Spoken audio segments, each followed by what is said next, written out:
Good afternoon and welcome to Infopointe, Alphapointe's online learning platform.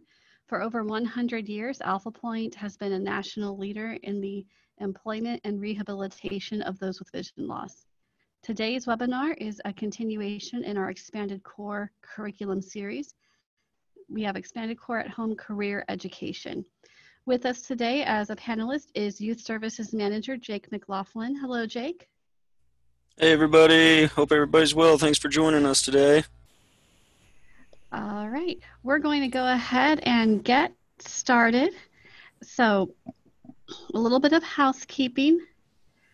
This presentation is designed for accessibility. For those with total vision loss, we will be describing all of the slides. For those with low vision, the slides have been designed with low vision in mind. There is yellow large print writing on a black background. If you are using color enhancement software, you may need to turn it off. The key command for doing this in Zoom text is caps lock C. Across either the top or bottom of your screen, depending on the device that you are using, is a control ribbon. This may disappear when you are not actively using your device, so you may need to touch your screen or wiggle your mouse to get it to come back up. With this, you have the opportunity to raise your hand. There's a chat box where you can share information with each other, and there's a question and answer box. You can type questions in there, and we will answer them during the question and answer portion at the end of the webinar.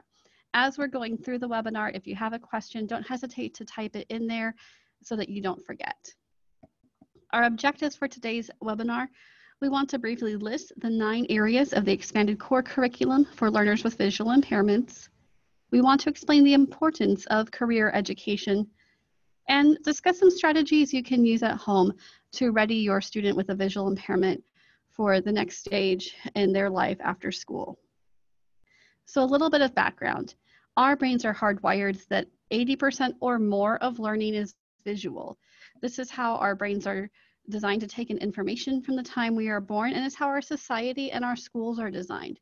So when you take away this primary sense, we have to make up for it very strategically. The expanded core curriculum was developed to aid in this, and it helps us in what we call concept development. So a concept would be something along the lines of, I see a couch, a chair, an office chair. I can see that they're all different types of chairs and that we sit in them in different ways, but they're all a little bit different and have a different purpose. So something to sit on is my overall concept, and then within that, I have different categories. For our sighted learners, those are really easy to develop because they can get those through observation. That's how we develop most of our concepts.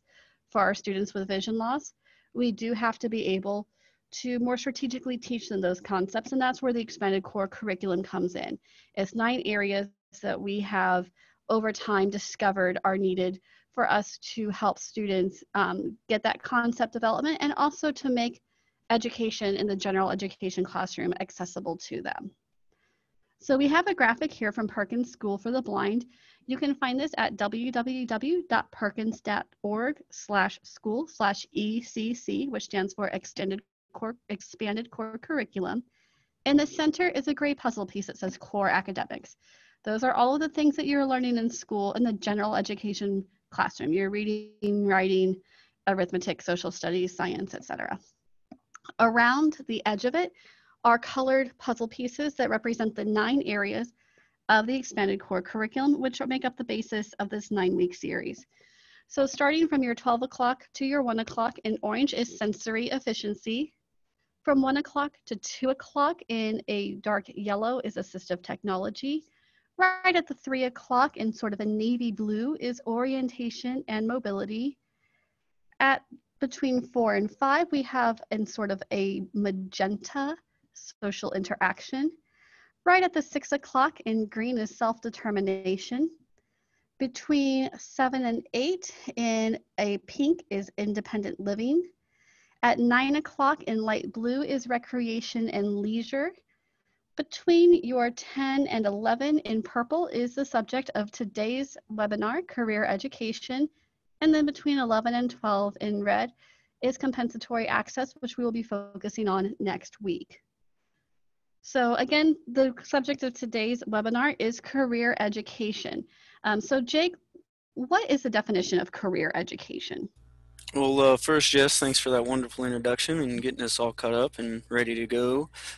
So, to get going, career education are the skills that students are encouraged to learn to explore the world of work and how that's beneficial for them to discover strengths and weaknesses.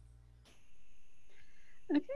So again, exploring options, learn about the world of work. And as a teacher of the visually impaired, this is something I think that can be easy for us to overlook for our younger students, but is so critical. I'll never forget, I was working with a young person who had just graduated high school, and we were talking about what careers they might want to pursue. And they said they always wanted to work in a preschool classroom, but their friends had told them that because they were totally blind, there's no way they could do it, that they just were not capable of it. And they had internalized that message. So we set up a job shadow.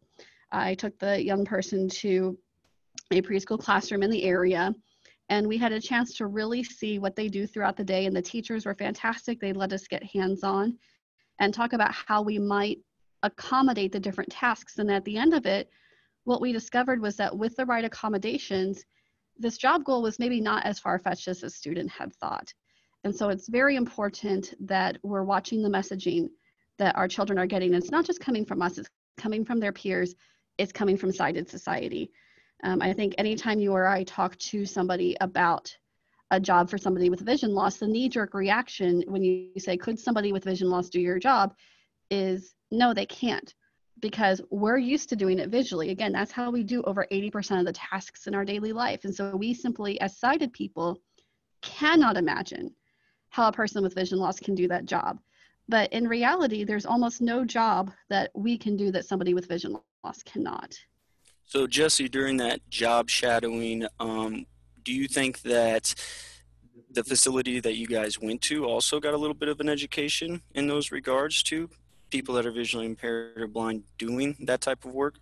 Absolutely. They approached it already with an open mind. They allowed us to come in, but I think that if you were to ask those teachers who had never really had experience with vision loss, if somebody could do that job and do it efficiently and effectively, they may have been polite and not said outright no, but I think in the back of their minds, they would have had that thought that everybody has of how can somebody with vision loss work in a classroom filled with young children.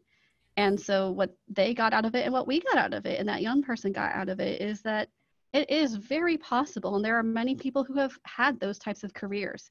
So career education a lot of times is not about limiting what our students can do, but getting them to think strategically about how they can accomplish their goals. Thanks for sharing that with us, Jess. So one thing that Jake, I know you wanted to talk about was pre-employment transition services. This has been a pretty big buzzword in the last few years. What does this mean? You're muted.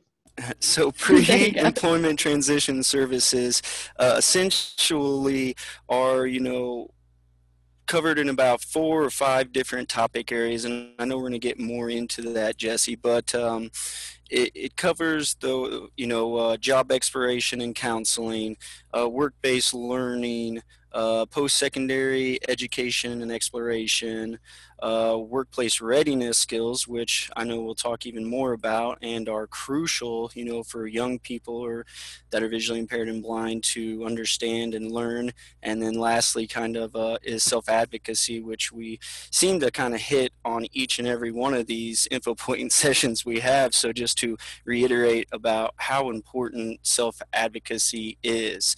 But in a nutshell, pre-employment transition services provide opportunities for young people to, again, just explore the world around them and different types of work so that they can understand what they like and what they don't like and what they need to pursue. Earlier you said strategic. I think that's absolutely something crucial for young people to think about because we want to have somewhat of a game plan and we also want to know what we're capable of. I talk to a lot of students and I ask them, what do you want to be? They say, rock star. Okay, well, how are we going to get there, And these services and categories help a student's mind frame focus on, what's actually obtainable and more importantly, how do I get there? I like that you gave the rock star example because I think all little kids go through this, right? You know, when you said when we were 5 or 6 years old, if you asked us what we want to be, a fair number of us said rock star, superhero, princess, things that are really just unrealistic. It's okay for our students with vision loss to have those unrealistic dreams. You know, I think I read a statistic that something like 80% of college or the average college freshman changes their major 4 times. How It's many? hard to Yeah. know what you want to do at that age. And that's okay for our students with visual impairments to have those same questions. So I think you have to walk that balance between making sure that they're getting the education they need to really strategically think about a career that's realistic for them, but also that we're not pushing them and not allowing them to go through that natural cycle of growth. And that can be a hard balance to strike sometimes. I thought you were a rock star, Jesse. Thank you. I'm not sure why your brown nosed me, but that's okay. So we're going to go ahead and move on. So the first area of that pre-employment transition services is the one that we can start the youngest, the job exploration. One thing is job clubs. And so, Jake, what are job clubs? So job clubs can really essentially mean a lot of different things, but we'll break it down to its core is just a group of people that can, honestly meet in person, or in today's world, we could do that virtually, where we raise a topic or a discussion and we talk about that and we explore what does that actually mean. So it's peers interacting with one another, again, building on social communication, those soft skills, maybe even some of those essential skills that you would need. And it allows an open platform, no judgment, just explore, find out what you like, what you don't like, and, start down that path. And there's lots of different options. I know I was in a Boy Scout Medical Explorers Club back when I thought I was going to be a doctor. Those. So as your children get older and they start to have specific ideas in mind, there's lots of opportunities within the community for them to join clubs that are specific to the career path that they're thinking about. Yeah, FFA comes to mind. I know a lot of schools, especially in the rural areas, have actually fairly large FFA clubs. But yeah, Boy Scouts, Girl Scouts, there's tons of them out there. So then the next one is job shadowing. And my first thought is bring your child to work day, which unfortunately did not happen this year. Although for some of our people in this webinar, maybe every day has become bring your child to work day. Yeah. And this, I think, something too, Jesse, is really crucial. I know here, even at Alphapointe, we do this for our employees that we may not know quite as well yet. They come in, they'll job shadow someone in manufacturing, their call center, wherever that may be for a day, so that they understand if that's something they want to do, and also vice versa, allows us to know if that person's a good fit for this particular job. I know when I was in Medical Explorers, I got to shadow surgeries for a day. And that kind of made me decide that maybe a surgeon was not quite the place that I wanted to go. So it can be very beneficial for students to see what a job actually looks like, because I think sometimes when we think about something, we have this really romanticized image in our head of what that means. And then you see what goes into it and you might think, yes, this is exactly what I want to do. Or maybe this isn't my greatest idea ever. And most places, if you say that you are interested, you can find somebody that's willing to let you talk to them about the job or job shadow. And I think this is something that's even more crucial for visually impaired or blind individuals, because you're going back, earlier, Jesse, 80% of how we perceive that world is through sight. So just telling somebody about something is one thing, but showing them and allowing them to experience it for themselves, I think you just gain so much more doing something that way. Absolutely. And so that brings us to our next one is interest inventories. This is something that I use with every client who comes through my comprehensive rehab services program. So for those who might not be familiar, at Alphapointe, we have multiple programs. Jake's program primarily works with our school age students. When people become adults, they come to my program. And one of the first things that we do is help them determine what we call a vocational goal. So this could be for an adult who has recently lost their vision and is having to make the decision, do I stay with the career that I'm in, or do I change careers, which is not an uncommon response to vision loss. For our students who have just graduated or getting ready to graduate school, our comprehensive assessment can help them determine what a realistic job goal is for them. And one of the things we do is an interest inventory, and there's lots of them that you can find online that just ask you about things that you like to do within your everyday life. One of my favorites that I personally use is the ONET. It's a free one online, and it asks you questions about things that you would enjoy doing, and then it gives you categories of careers ranging from ones that you don't even need a high school diploma for, to things that require PhD or extensive job experience. And so that's a great way to start exploring what type of career options there are for you based on your interests. I think about a really fast, easy one that you guys can all do at home, that I even sometimes do with my son is, if you had $1 million, what would you do with it? And so it's essentially taking away, all the barriers to get to that end goal. So whatever that kind of is at the end of the day, or that answer is, that maybe be something that you want to pursue because you're interested in that. I never thought of it that way, but yeah, as long as it wasn't, I'm going to go buy Sure. everything and plate it in gold. That may not be quite, unless you're keen Midas, that's not a career that I can recommend, but you never know. Investing in gold right now might not be a bad idea. Who knows? And this one thing I love doing with my students is articles and books is, reading that book about a fireman, a police officer, a teacher. It again helps with that concept development that can be harder for our students. They need that sort of strategic hands-on instruction. This is a great way to introduce different careers to younger students. And if a student says, well, how could I do that with vision loss? A simple Google search. We have seen so many strides in inclusion. Not too many years ago, we had the first totally blind member of the armed services. Now, he was blinded while he was um, already a member of the armed services. He was serving in Iraq and was blinded in an IED attack, but he was, instead of having to be medically discharged, he was allowed to continue serving, something that has never happened before. So sometimes being able to have those examples for somebody as to how another person with vision loss does that job. And oftentimes those articles will talk about accommodations they use, which can be very important for our students to consider that their sighted peers don't have to consider. And Um, another thing, real fast, Jess, when we encourage young people or anyone really to look at articles and books, that's research. And I guarantee you, if you're going to college, you're going to have to do research and then cite that stuff for your English paper. So again, just, practicing going up the line there. exactly. I think that is something that, just having the opportunity to get used to finding answers to those questions can be another skill that we can give our students. And so the Anthony Blade said that the gentleman's name is Scott Smiley. Thank you, Anthony. I'd forgotten his name. Major. I just Googled him on my phone. Major Scott Smiley. So, again, those articles and books can open up ideas for careers that maybe our students aren't considering because of that initial knee-jerk reaction of how can somebody with vision loss do this? And I know that you and I have example after example of tasks and careers that people would think are off limits, and that would be its own webinar. So we'll stop there with the different types, but really just a simple Google search, you'll be amazed what you can find.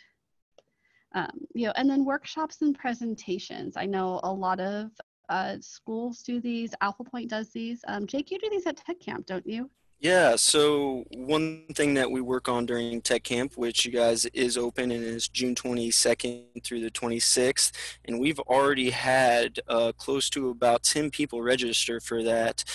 So if that's something you're interested in, go online to our website or email me and we'll get you registered for that. But workshops and presentations. So we do a presentation usually in small groups, and we start usually on Tuesday of that week, and then it's usually over a topic or subject matter dealing with technology or assistive technology, really, and then the kids will then present that to the class on Friday. So not only are we doing research and development there, they're presenting ideas to their peers, and my most favorite thing is they're getting a chance to do public speaking, which I know is everybody's favorite. Yeah, it's not always the most popular, but I like the idea of the students getting the chance to practice that. Yep. When they come through our comprehensive rehab services program, which we'll talk about a little bit later, we often will do once a week lunch and learns, where they get the opportunity to hear from people. Sometimes they're career based, sometimes they're advocacy based, but that's another way that we help our clients with uh, having access to people who are in those careers, and again, get them thinking outside the box. I think you and I have both experienced somebody who comes to us and says, I've lost my vision, my life is over, all I can do is wash dishes. And there's nothing wrong with washing dishes if that truly is what you want to do with your life. But I think sometimes you have to help people see that there are so many other options out there. And that's where those workshops and presentations can really come in handy. I think that deals a little bit with self-determination. Didn't we Mm-hmm. do a webinar on that? We did. Jake's And, smiling. and as you can see, the Expand Core curriculum, none of these are in isolation. Um, all of these things that really kind of interact with each other. So they all support each other. But so then when we continue to think about different activities we can do with that pre-employment transition services, the next one is work-based learning. Internships. So Jake, this sounds an awful lot like your student transitional employment program. What exactly is that, So other than yeah, a mouthful? yeah. So the Student Transition Employment Program, also known as the STEP program, offers internships. It's an 8-week long program that really covers the 5 areas that we're talking about here today, and it helps students understand what it is that they want to do. And one of the coolest parts about that program, it is a paid position for those young guys and girls. So not only are you getting all these skills, but get to put a little money in your pocket, which then opens up to other things like budgeting and just making sure you understand all those things. And to hit back what you were just saying, Jess, with these on ECC, I think a lot about it's a symbiotic relationship, with one another concerning these skills. One can't really go or function without the other. That's why, we're trying to give and understand, everything that goes into that because it works together as a team. Yeah, and one of the things I like about the STEP program is that when we think of those initial jobs that we have as teenagers, I don't know about you, but my first job was as a server. It's not something that I ever want to do as a career. There were definitely days that I was not thrilled with it, but that was a wonderful experience to build work ethic and those essential skills that we'll talk about a little bit later in the webinar.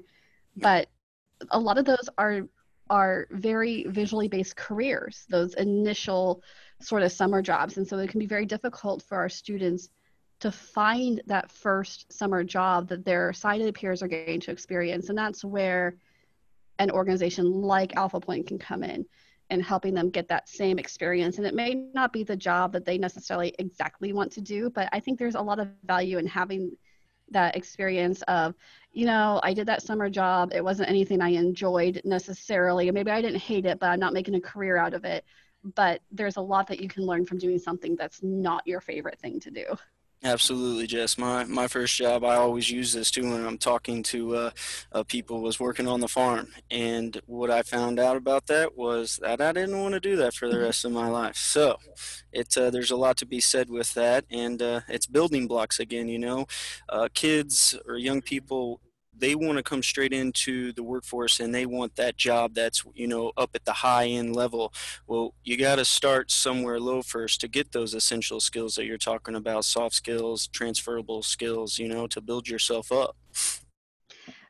And then along with that, volunteering can be really impactful. That was a big part of when I went through Medical Explorers. I know that we've had students who have chosen to volunteer in fields that they're thinking about maybe going into. That can be a great way to get that experience. For example, FFA, that you talked about with school, a lot of the Boy Scout, Girl Scout organizations, Lions clubs, they all have volunteer opportunities, and that allows students to network in their chosen field, which can help them get jobs later on. This makes me think just to during the summer we have those camps, adventure camps that we're still having. We have inside that counselors and training program, and that's kids will qualify for that are 15 and up, and basically they still get to do all those fun activities and participate with the group, but we work on mentoring and leadership. And then after the program's over for that overnight camp, we ask them to come back and then volunteer during day camps, and they're partnered up with a younger camper to administer the skills and techniques that they just learned that week there, and that counts as volunteering. And I know a lot of high school age kids, in order to qualify the A plus program, or maybe even a certain stipulation with their own school, have to get somewhere around 40 hours of community service or volunteering. So that's another great avenue that someone can take advantage of. For those unfamiliar, within the state of Missouri, the A Plus program is a program for high school students where they put in these volunteer hours, oftentimes at a local school. And if they complete those hours, they get 2 free years of a community college paid for. So that can be a really nice stepping stone to college and to help with that financial piece, and gives them a lot of experience. And I know when I'm working with adults who have lost their vision and we're starting to fill out resumes, oftentimes we look at that volunteer experience because that can be just as beneficial in what we call those transferable skills as a job, especially if you're thinking about switching a career, or for somebody who's entering the workforce for the first time, being able to see that somebody has leadership experience. Or often those volunteer groups offer types of professional development training that can look really good on a resume when somebody is ready, whether they go straight into the workforce after high school or they go to college first. That can help them when they're entering the workforce and helps them build connections.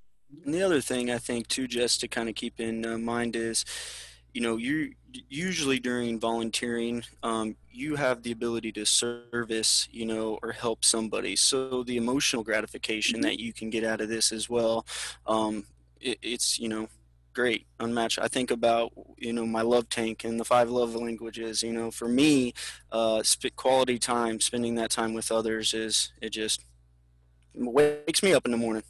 Yeah, definitely. And if you're wanting to intern, you're wanting to volunteer, but you're not quite sure where to begin a work site tour. So asking, hey, can we come take a tour? Sometimes businesses will offer that as sort of a way to interface with the community, especially if you're looking at a public service kind of career. So if you're looking at something like, within like a police, a fire, a hospital, they may have different, I know in Blue Springs, we have different citizens academies that you can take once you're 16, Citizens Fire Academy, Citizens Police Academy.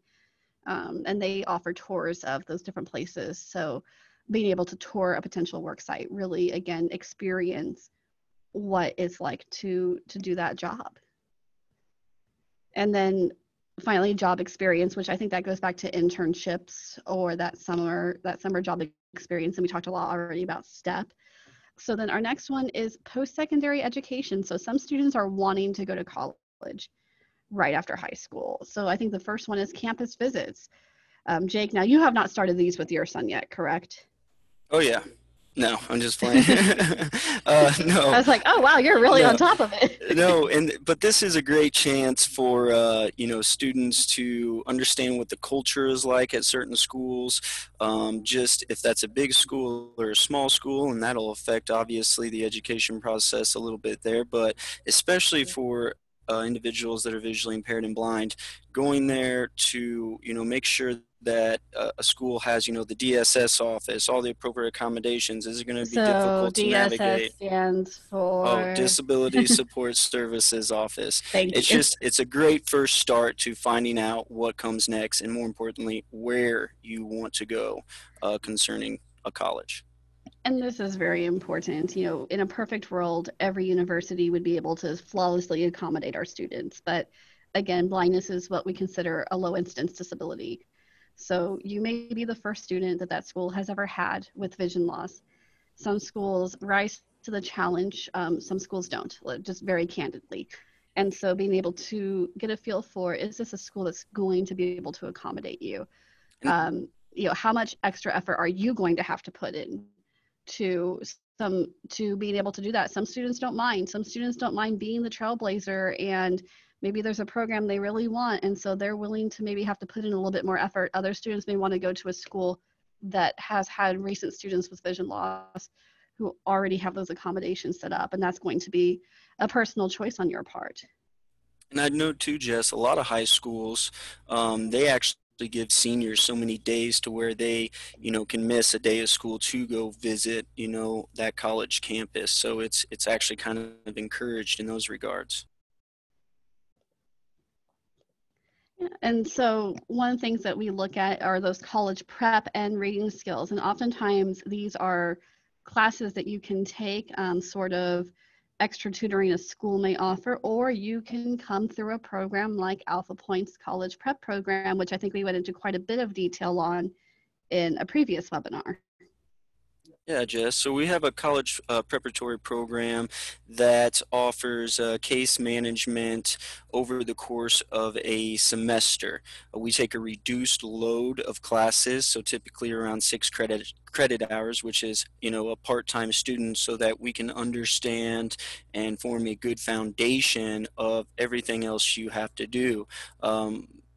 I say this all the time, that when you go to college, you can receive the accommodations you need, but how you go about it is turned about 180 degrees from what you were previously receiving at your school through your IEP and all the services that you were getting. So you still get them, but you got to work a little bit harder. You got to advocate for yourself better, and it's just a lot more work. And with that, you also have to be able to have good study skills. And this is something that every college student, regardless of cited, not cited level of disability, struggles with. But what I really see sometimes in some of my students who have recently graduated high school is that there are times that they have not been held accountable. Teachers are sometimes afraid of doing the wrong thing, and so they've been given a lot more leeway and grace on things like due dates, getting assignments done, because teachers want to be nice, and I appreciate what those teachers are doing, don't get me wrong. But in that, they've maybe failed to develop those robust study skills that they need. And that's another thing that I think you work a lot with those college prep students on, because you're less likely, you might have a college that's just as accommodating as your high school was, but you're less likely to have that. And so it's sometimes our students, and again, this is regardless of level of vision. A lot of high school students manage to come out of high school without the greatest study skills, and then they hit college, and it's a very different way of studying. And I know that Jake, you work with them as well on that. And then exploring your career and your technology options. If you're thinking about going to college and you have an active vocational rehab case, there is a chance that they could help you with the financial aspect of that. Now, we can never make a guarantee for another agency. One thing that most vocational rehab agencies do require, if you're thinking about using them to help you pay for college, they're going to require that you have a career goal that requires a degree. And so we're asking our students with vision loss to choose at the age of 18 years old what they are thinking of doing so that they can have a vocational rehab agency, if that's agreed upon, pay for it. Now, if the vocational rehab agency says that they're not in the position to pay for college, maybe you don't have that career goal, maybe there's another reason, that doesn't mean you can't go. You would just have to look for other avenues the same way that your sighted peers who aren't going through a vocational rehab agency do. So really looking at, what is your career goal? Does your career goal require a post-secondary education? What about technical school? We know that there's a real shortage of workers right now in those skilled fields, that maybe you would go to a technical school instead of a college. So being able to explore those options prior to making that decision about post-secondary education. Yeah, Jess, I think it's important to remember too that college is technically training for that job later down the road. And, also by no means am I bashing, 4-year universities here or community college, but really look at what that career you want to do is, and then identify, is that something that I honestly need to go to 4 years of training for, or is that something that I can get a technology certification for and then still do that job? And you're coming out and not as much time spent, and you can start making money quickly, versus that 4 or 5 year long kind of stretch. But I'm always a big believer in higher education, and college, going to a big university or even community college also teaches a lot of other skills than just the education. You're able to focus on networking, making new friends. And the biggest thing that I think about with that is, if you make a commitment to go to college and it takes you 4 or 5 years, well, to an employer, that says that you have the ability to make a long-term goal and commitment. So, you're going to stick with them a little bit longer. And if you get done with high school and you're not ready for college yet, or the career you're looking at initially is not one that requires a degree, there's nothing wrong with entering the workforce with the intent to go to college at a later time. Some people need that extra time to be ready. And you're not going to be looked down on by an employer if you did take a few years between to get that workplace experience. And Jess, do we have a way we can help people out with that here, program Yeah. wise, services? When they come through, again, that comprehensive rehab services program, we do the evaluations to determine what their vocational goal is and what's realistic. College is simply not a realistic goal for everybody. So we look at where that person can realistically be placed as far as employment. If you have a student with multiple disabilities that you're not sure about employment, we can look at level of employability. So competitive integrated employment, or maybe employment in a supported setting where they have a little bit more supervision. It's amazing what jobs are out there for people that we may traditionally think of as having difficulty getting employment. Then when you go through that program, we also, if we identify training needs, we can help you get the training and those adaptive skills of blindness needed for the job. And then we have a job placement program where once you have completed that evaluation, you've completed that training. This is in conjunction, of course, with your vocational rehabilitation counselor, and you'll need their approval to go through the program. But we will then help you actually find the job and get placed where you want to. So those can be for those who are not necessarily college bound. Maybe they're wanting to enter the workforce right away. That's another option.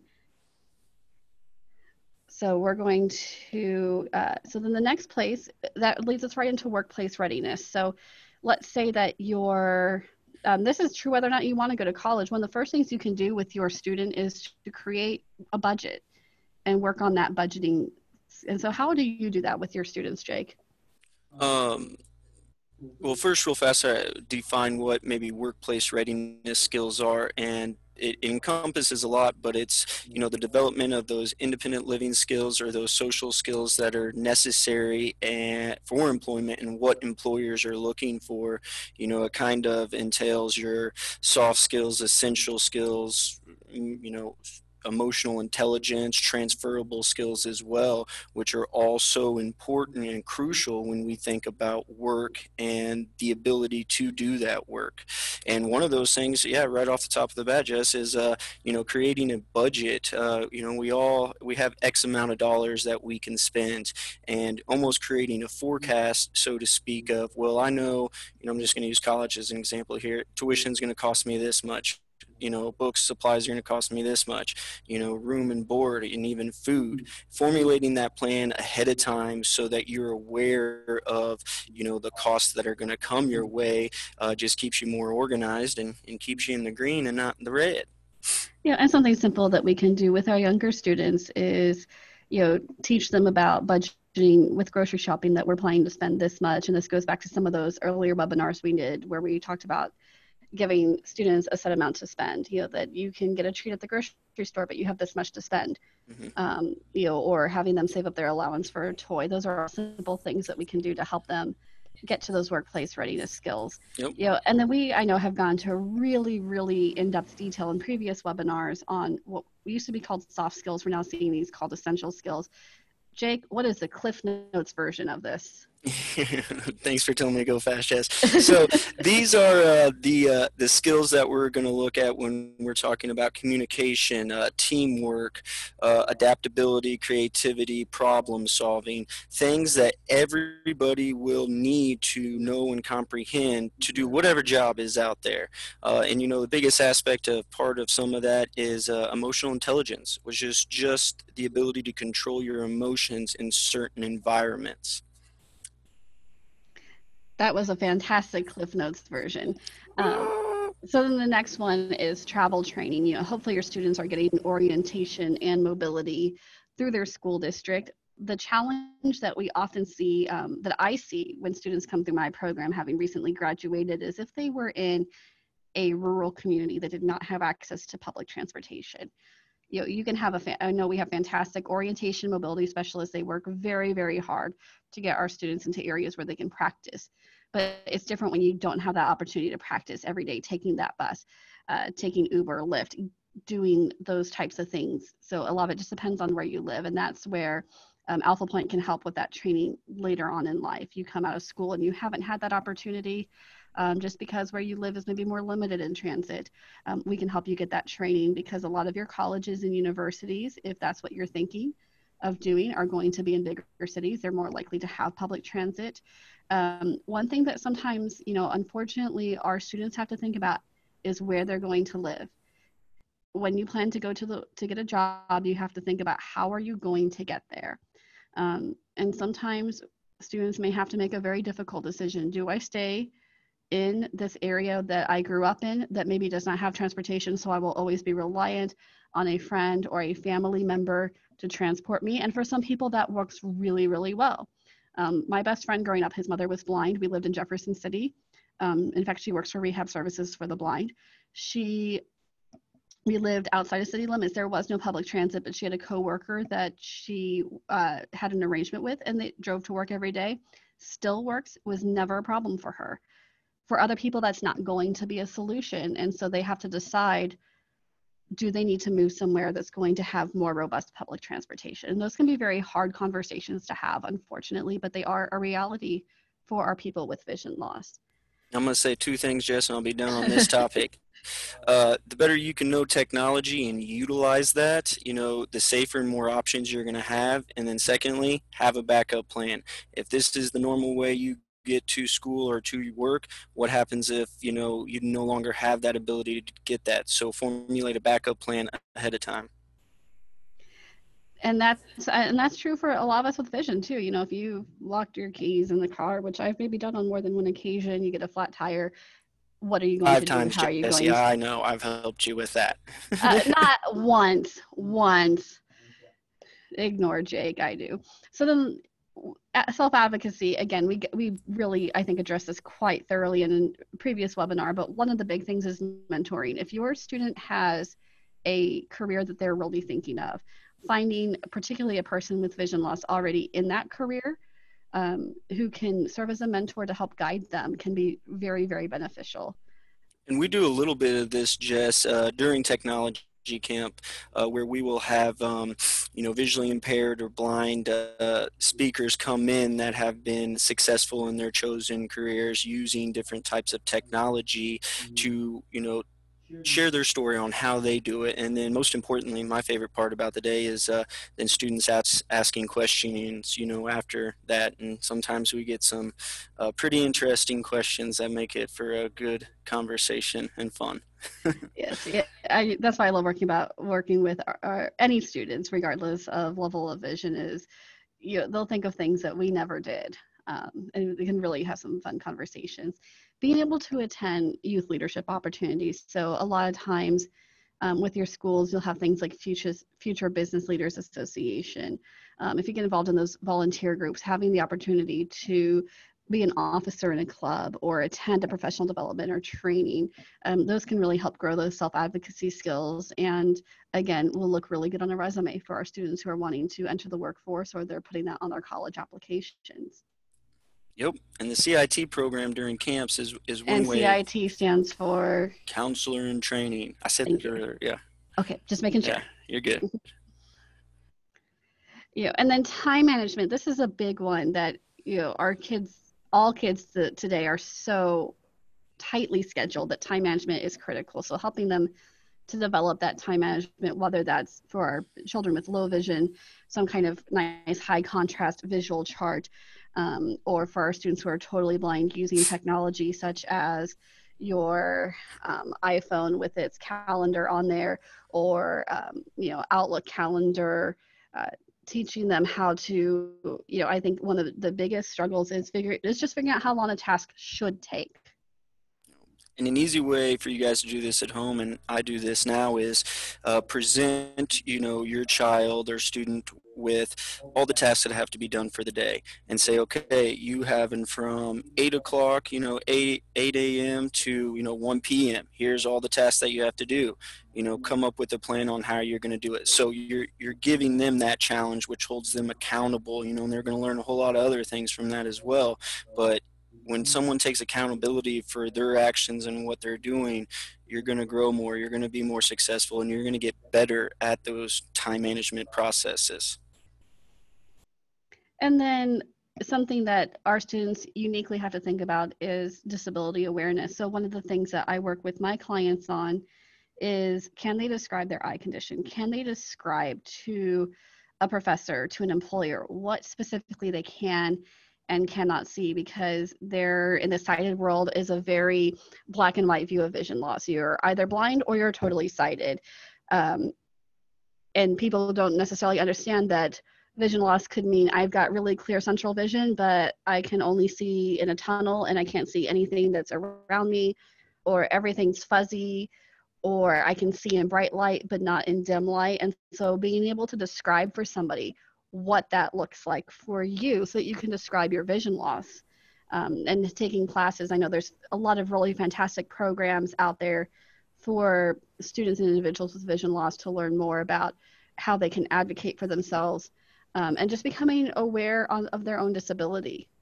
And this is something just that is really can be difficult for young people because they don't want to be different. It's challenging for them sometimes to accept their vision loss and then to tell people about it as well, because they want to be the same as everybody else in those regards. So we don't, if we seem like we're different in that way, accepting, having that self determination first to build on that. And that's actually honestly kind of true with sighted kids too. They're embarrassed to talk about the things that they need sometimes. So just repetition of this and saying, hey, it's okay, understand and accept. Yeah, and that's something that every student that I've ever worked with goes through. That typically about older elementary school, we start seeing more resistance to wanting to use those specialized devices and accommodations. I think particularly for our low vision students, where uh, they don't necessarily want to use that big bulky CCTV that's in the corner. So wanting to, so helping them to become aware and become comfortable. And so Alphapointe can help with all of these things. So we've already mentioned the comprehensive rehab services. I really like to see students start with these services between junior and senior year. We can do the 3-week evaluation, and it's really comprehensive. We look at, again, that vocational planning. We have some academic and cognitive testing we can do that school districts may not have access to. That's going to be give us a more realistic view of what that child's strengths are. We can look at adaptive technology, orientation, mobility, activities of daily living. So all of your cooking, cleaning, budgeting, time management that we've been talking about. And then if they're a Braille reader, where are their Braille skills? Have they successfully transitioned to Unified English Braille? And we can use that data to help inform that senior year IEP. We can share that with your school system. And what I like about that is that then when they graduate high school, they already have an idea of what maybe additional training they need. Our school systems are fantastic, but it's very difficult for our academic level students to strike that balance between wanting to learn all of those independent living skills but having to take time out of the academic day to do that. And so that's where the training here at Alphapointe can help make sure that you're caught up on all of those skills so that you can enter the workforce, enter college without having to take any time off. Of course, we've talked about our Student Transition Employment Program, or STEP, that first summer job. I cannot recommend it highly enough. Jake's program does a fantastic job with our students. And again, what I love about it is because we pay them, they're paid by Alphapointe. They're basically, it gives that business an incentive to hire them. And we've seen students stay on with those businesses after that 8-week internship ends and transition to being employees of that business. Correct, Jake? Correct. And this is something you guys are going to want to reach out to your vocational rehabilitation RSB counselors. We do contracts with different states in this regard to make sure that we do this. So it's a symbiotic relationship, with the state and those individuals, and with Alphapointe providing some of those services. So great program. We're getting ready for it. Already found a couple good community partners here in Kansas City. Give me a call, email me, text me. And then we've also talked at great length about the college prep program. We have our 3 summer camps that we've already mentioned. And then, of course, our Parent Connect Facebook group. You can, if you look up Alphapointe Parent Connect on Facebook, it is a private group. You can request to join, and it's just for parents of students with vision loss or professionals in the field. So it's a great place to reach out for help where you can be candid in a safe space. So at this time, we'll go ahead and take questions. I know that we already had one from Scott Thornhill. So Scott says, there seems to have been a shift from directing blind students toward blind jobs to helping the blind students seek what they really want to do. If so, do you believe this has helped students push through the challenges of potentially new ground, or do you see more students not completing school because the environment may not be welcoming or prepared for the blind student? Scott brings up some really good points. 70% of people with vision loss are unemployed or underemployed. That statistic has not changed in years and years and years, despite all of our efforts. We certainly are not in the position to tell somebody that they cannot achieve something, but we do have to look at what's realistic. So there are going to be those students that we push more towards those traditional quote unquote blind jobs. If a student has not developed those self-advocacy skills, they have not developed those essential skills. A lot of our students with vision loss do have additional disabilities. And, if you have somebody with, for example, a mobility disability, without the vision loss, they may find that they have jobs they can get hired, or a student with vision loss but that doesn't have that mobility disability may find that there are jobs they can get hired. But then when you combine the two, it makes it much harder.